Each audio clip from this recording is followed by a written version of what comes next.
반갑습니다. 오늘 9월 2주차 교화단 법회의 날입니다. 교당에서 교도님들과 법단을 나누고 식사를 하고 서로의 안부를 물어야 하는 단회의 날이지만 코로나19의 영향으로 오늘도 함께하지 못했지만 단원들끼리 서로 전화도 안부를 전하시고 서로의 이야기를 들어주시는 그런 날이 되기를 부탁드립니다. 단원들이 있어서 든든하고 공부에 동지가 있어서 외롭지 않습니다.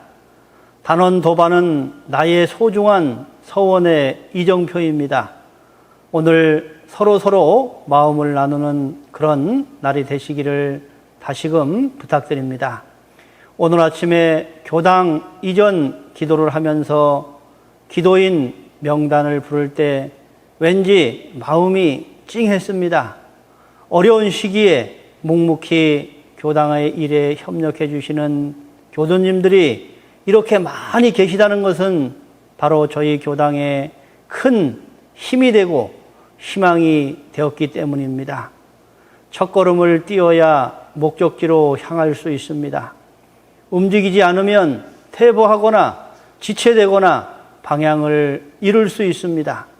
모든 교도님들이 함께 해주시니 정말 감사의 말씀을 드립니다. 교당 이전이라는 가장 큰 역사의 사명이 우리의 시절의 인연이 되었습니다.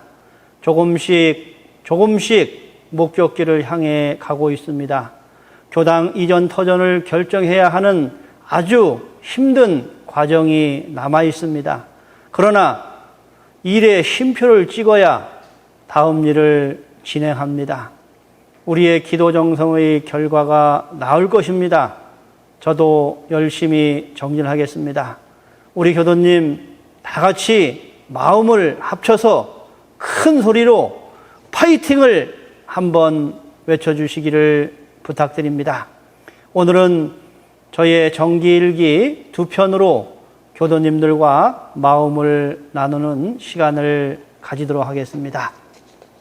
첫 번째 일기는 감각 감상으로서 제목은 행운을 맞이하는 찐 개병이라는 제목으로 감각 감상을 한 편 발표하겠습니다. 교당 근처 도장집 간판에 행운목 도장이란 문구가 눈에 보인다. 어느 누가 행운을 거부할 것인가? 누구나 원하는 것이기에 끝없이 행운을 기원하기 위한 일들을 한다. 특히 행운을 가져오는 물건을 자신이 수용한다는 것은 매우 중요시되어 누구나 관심을 가지고 있지만 행운을 알아차리거나 유지하기가 쉽지 않다. 나도 가끔 천안천 산책을 하다가 네이크로바를 발견하면 큰 행운을 맞이한 듯 기분이 좋아지는데 하나를 발견하면 더 많이 발견하고자 마음을 풀밭에 집중하다 보면 기분 좋은 행운 맞이가 도리어 욕심의 집중으로 마음이 산란하기도 합니다. 이렇듯 마음에 만족을 얻지 못하면 찾아온 행운을 유지하기가 쉽지 않고 더 큰 욕심으로 행운이 도리어 요란한 마음이 되어 기분이 상하기도 하며 끝없이 행운 바라기만 추구하는 마음을 가지게 된다. 행운이란 이것이다라고 특별히 정의하기 어렵지만 자신에게 찾아온 정신의 만족과 육신의 평안과 물질의 정당한 보답이라고 할 수 있다. 무엇이든지 열린 마음으로 나의 일들을 받아들이는 생활을 한다면 만족할 줄 알고 그 만족을 기쁨으로 나누어 여러 사람과 함께 행복을 공유할 수 있으며 그 마음으로 활력을 찾을 수 있을 것이다. 일을 잘하는 동지에게 일 잘하는 비결을 물어보니 그 일 통해 만족감을 충분히 즐기고 그 힘의 축적으로 다른 일을 준비한다는 말을 들었다. 만족을 즐길 줄 아는 힘, 행운을 활용할 줄 아는 능력이 일을 잘하는 비결이라는 것이다. 나 자신을 천천히 들여다보면 참으로 행운아이고 기쁜 일이 많이 있다. 그러나 찾지 못하니 안 보이고 안 보이니 누리지 못하고 누리지 못하니 불안하고 불편함을 가지는 것이다. 행운은 행복이다. 하루에 행운을 10번 찾는 사람은 10번의 행복이 있고 100번을 찾는 사람은 100번의 행복을 가질 것이다. 행운과 행복이 따로 있는 것이 아니라 찾고 즐기는 사람의 몫이니까 행운을 평생 기다리는 사람은 평생 행운이 오지 않는다. 행운이 따로 있다고 여기는 사람은 행복 속에 살고 있으면서도 모르기 때문이다. 행복을 느끼는 사람은 항상 행복이 지금 이 순간 나에게 있음을 아는 사람이다. 그 사람이 바로 행운을 맞이하여 행복을 즐기는 찐 개벽인이다 라고 첫 번째 감각감상을 적어봤습니다. 요즘 용어 중에 찐이라는 말을 많이 씁니다.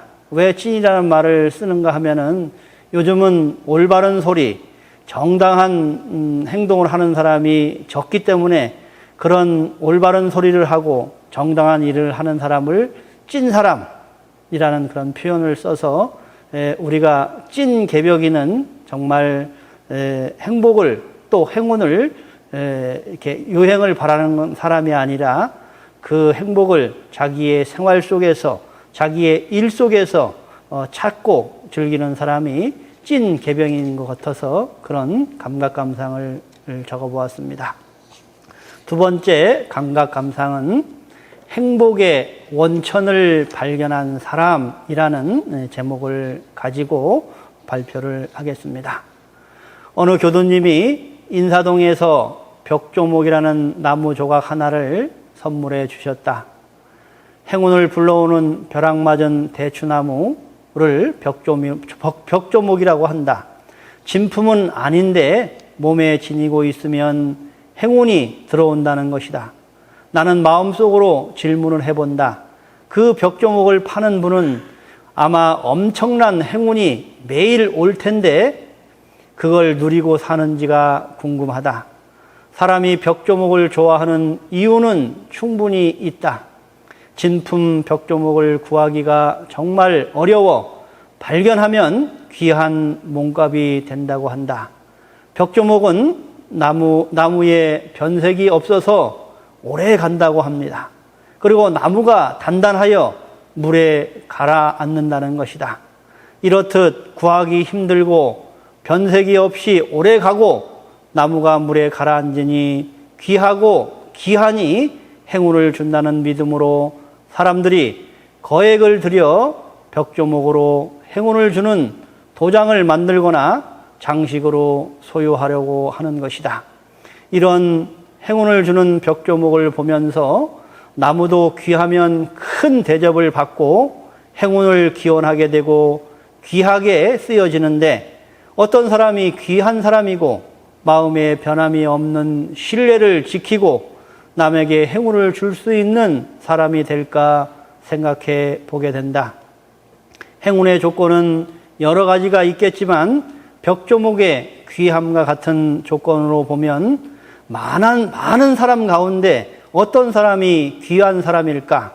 세상에 귀하게 여기는 것들이 많지만 그중 가장 귀한 것은 만물을 사용하는 마음의 원리를 제대로 아는 사람을 찾기 어려우니 그런 분이 참으로 귀한 것 같다.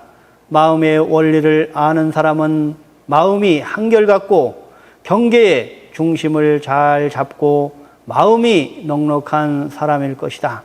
이 세상에 이런 사람이 수많은 사람 가운데 보기 어려우니 귀하고 귀할 수밖에 없다. 그런 분이 우리에게 행운을 찾는 가르침을 주시고 그런 사람 만나면 우리는 인생의 최고의 행운아가 되는 것이다. 귀한 물건, 귀한 사람을 만나면 누구나 큰 기대와 희망을 가질 수 있기에 귀한 것을 찾는 것이다. 귀한 사람을 우리는 도인, 부처, 성인이라고 한다. 경전에서나 볼 수 있는 그런 주인공이 바로 내가 되는 것이 가장 중요하고 그런 능력을 가진 스승을 만나는 것도 인생의 특별한 행복일 것이다. 오래 믿고 함께 갈 수 있는 사람은 어떤 사람일까? 사람 관계에 오래 갈 수 있는 것은 무엇일까? 마음의 원리를 아는 사람을 만나면 된다. 그러나 그런 사람을 만나기 어려우니 그런 분들의 가르침을 믿고 실행하면 마음이 변치 않고 살아갈 수 있다. 그 가르침이 친절, 나눔, 감사라는 말로 전한다. 그런 친절, 나눔, 감사의 신법을 사용하는 사람은 관계 속에서 사람의 능력을 키워주는 사람인데 그런 분 만나기 참 어려우니 자신이 그런 사람이 되고 그런 사람을 만나야 오래 갈 수 있다. 진리를 공부해야 그런 마음이 나온다.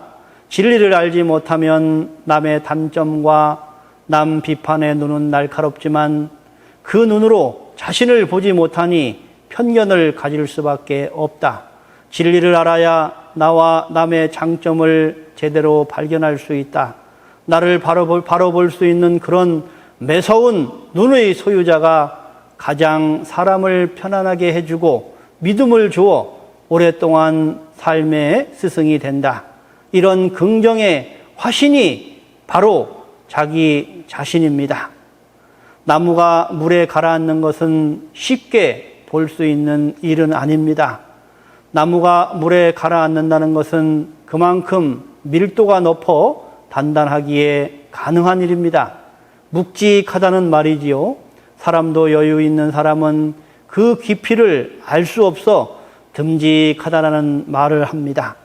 생각이 많을수록 요란해져서 마음이 들뜨게 됩니다. 생각을 하나씩 놓아본다면 흔들림이 적어져 든든한 중심의 마음에 가까워지게 됩니다.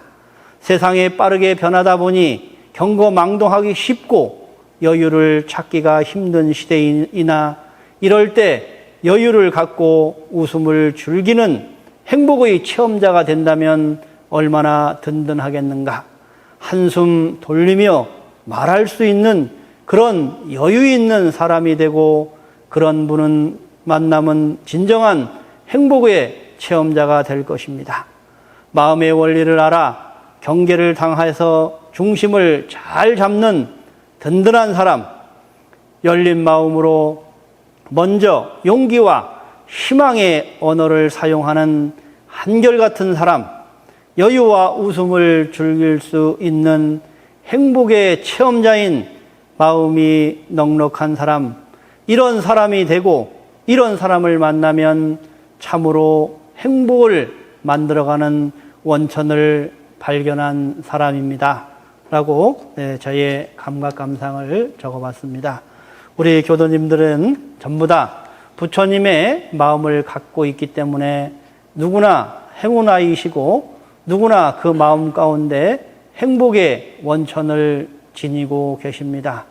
누가 주는 것이 아니고 내가 찾는 것이고 내가 스스로 그 찾음을 발견하여 삶을 행복하게 또 기쁘게 은혜롭게 즐기는 것입니다. 우리 교도님 더욱 은혜로운 가운데 어려운 이 시기를 잘 넘길 수 있는 그런 여유로운 마음 가지시고 평안한 생활 되시기를 다시 한번 염원을 드립니다. 아까 제가 처음에 큰 소리로 마음 모아 파이팅을 외쳤듯이 다시 한번 우리 천안교당 교도님 모두 건강하시고 저희들의 이 기도와 염원으로 코로나19가 빨리 소멸되고 교당 이전이 원만히 되어지기를 염원하고 건강한 모습으로 우리 함께 만나기를 염원하면서 두 손을 들고 크게 파이팅을 한번 외치면서 오늘 마치도록 하겠습니다. 하나, 둘, 셋, 파이팅! 감사합니다. 행복합니다. 반갑습니다. 공고 말씀 드리겠습니다. 오랫동안 기다리셨죠? 다음 주 일요일 20일부터 법회가 시작됩니다. 20일에는 원만한 교당 이전을 위한 100일 기도 회향 및 200일 기도 결제식이 있습니다. 더욱 기도 정성 모읍니다. 오늘 13일 교화협의회가 1시 30분 소법당에서 있습니다. 10월 1일은 추석 명절입니다. 추석 명절 합동 제사가 오전 10시에 대법당에서 있습니다. 제사 올리실 분은 저에게 신청해 주시기 부탁드립니다. 그리고 연기되었던 교도 정기훈련은 10월 25일 예정입니다. 우리 교도님들 건강한 모습으로 다음 주 반갑게 뵙겠습니다. 감사합니다.